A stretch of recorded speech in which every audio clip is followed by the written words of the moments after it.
Honda just did something nobody expected. While everyone else killed their coupes, Honda brought back the Prelude. And this isn't just nostalgia bait. This is Honda's boldest statement about the future of sports cars. I just spent time with the production 2026 Honda Prelude, and what I discovered will surprise you. Here's what blew my mind. The new Prelude ditches everything we expected. No more Accord platform, no more naturally aspirated engines. Instead, Honda strapped a Civic hybrid powertrain to Civic Type R suspension components and created something entirely new. The numbers tell the story. 200 horsepower from a two-motor hybrid system, 232 pound-feet of torque available instantly, and here's the kicker, Honda S Plus shift technology that simulates gear changes using paddle shifters. Yes, you heard that right, fake gears in a hybrid, and it works. But wait, there's more. This isn't just a hybrid with delusions of grandeur. Honda borrowed the dual-axis front suspension, adaptive dampers, and those massive Brembo brakes directly from the Civic Type R. We're talking about 13.8-inch front rotors with 4-piston calipers finished in Prelude-specific blue. The mainstream coupe is dead. Toyota killed the Celica, Nissan axed the Altima coupe, Ford abandoned the Probe decades ago, even Honda killed their own Accord and Civic coupes. But now, as everyone retreats, Honda is doubling down. This Prelude represents Honda's answer to a simple question. Can you make a sports car that's also practical, efficient, and genuinely fun to drive? The early signs are promising. The design hits you immediately. This isn't a timid return, it's aggressive, angular, and unmistakably modern.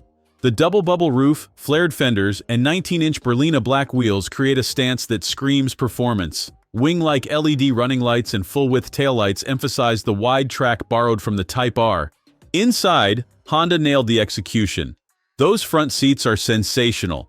Leather-trimmed buckets with perforated houndstooth patterns and racing-inspired integrated headrests. The asymmetrical bolstering gives the driver more support while keeping the passenger comfortable. It's brilliant engineering disguised as luxury. The 2+2 seating layout offers 32 inches of rear legroom, which sounds generous until you actually try sitting back there. At average height, your head meets the glass immediately. But drop those rear seats, and you've got a proper liftback with enough cargo space for weekend getaways. Honda went all in on the tech package. Every Prelude comes standard with a 10.2-inch digital instrument cluster, 9-inch touchscreen with Google built-in, wireless CarPlay and Android Auto, plus a Bose Centerpoint premium audio system engineered specifically for this interior. The Honda S Plus shift system deserves special attention. Because the two-motor hybrid setup has no traditional transmission, Honda created synthetic shifting, activate S Plus mode, and the paddle shifters control simulated gear changes complete with rev-match downshifts and engine sound enhancement. It's fake, but it works. 4 driving modes, Comfort, GT, Sport, and Individual, completely transform the character. Each mode adjusts powertrain response, steering weight, suspension damping, and even the gauge cluster layout. This is grand touring flexibility in a compact package. Here's where things get interesting. The Type R chassis components aren't just for show. The dual-axis front suspension eliminates torque steer despite 232 pound-feet hitting the front wheels. The adaptive dampers provide genuine sports car handling when you want it, comfortable cruising when you don't. Those Brembo brakes aren't overkill either. They're shared with the Type R for good reason. This Prelude can actually hustle. Honda's enhanced Agile Handling Assist coordinates the hybrid powertrain with the braking system to sharpen corner entry and exit. The efficiency story is equally compelling. Honda hasn't released final EPA numbers, but expect north of 45 mpg combined. That's sports car performance with hybrid economy. The Prelude's single trim strategy eliminates confusion. Everything comes standard: the premium seats, Brembo brakes, adaptive suspension, advanced safety suite, and that Bose audio system. No options confusion, no dealer markup games. The styling successfully differentiates from the Civic while maintaining Honda's current design language. It looks distinctive without being polarizing.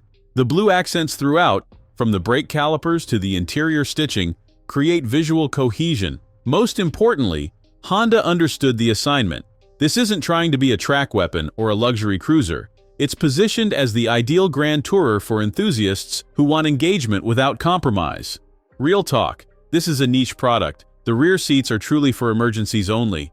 The hybrid system adds complexity that traditional sports car buyers might resist, and Honda still hasn't announced pricing. which could make or break this entire proposition. The fake shifting, while clever, might alienate purists who prefer the smooth delivery of electric motors. The CVT-like experience during normal driving could frustrate those expecting traditional automatic behavior. Competition is fierce. The Toyota GR86 and Subaru BRZ offer pure rear-wheel drive engagement. The Nissan Z delivers V6 power and heritage. Even the Civic Type R provides more hardcore performance at likely similar money. The 2026 Prelude represents Honda's philosophy shift. Instead of chasing pure performance numbers, they're optimizing the complete ownership experience. Reliability, efficiency, daily usability, and weekend fun packaged together. This matters because Honda is betting that modern enthusiasts want different things than previous generations. They want the engagement without the compromises. They want performance that doesn't require premium fuel or frequent service intervals. Honda created something unique here. The 2026 Prelude isn't the fastest coupe, the most efficient hybrid, or the most luxurious Grand Tourer, but it might be the most balanced combination of all three. The success will depend entirely on pricing. Position it against the GR86 and BRZ, and the hybrid efficiency becomes a compelling advantage. Price it against the Civic Type R, and suddenly, the Prelude starts making real sense. Here's what I know for certain. Honda took risks with this car. They brought back an iconic nameplate, combined technologies that shouldn't work together, and created something genuinely different in a segment everyone else abandoned. Whether that risk pays off depends on finding buyers who value that balance. Based on my time with the car, I think those buyers exist. The question is whether Honda can find them and price the Prelude competitively. The 2026 Honda Prelude arrives at dealerships this late fall. Honda promises it will accelerate their hybrid sales while providing the joy of driving for a new generation. If they nail the pricing, this could be the coupe revival we didn't know we needed. Until we know those final numbers, the Prelude remains Honda's most intriguing gamble in years. And sometimes, the biggest gambles create the most rewarding cars. Thanks for watching. If you enjoyed this video, hit that like button and subscribe for more content just like this. Leave a comment below with your thoughts or questions. I read every single one. And don't forget to click the bell icon to get notified about my next upload. See you in the next video.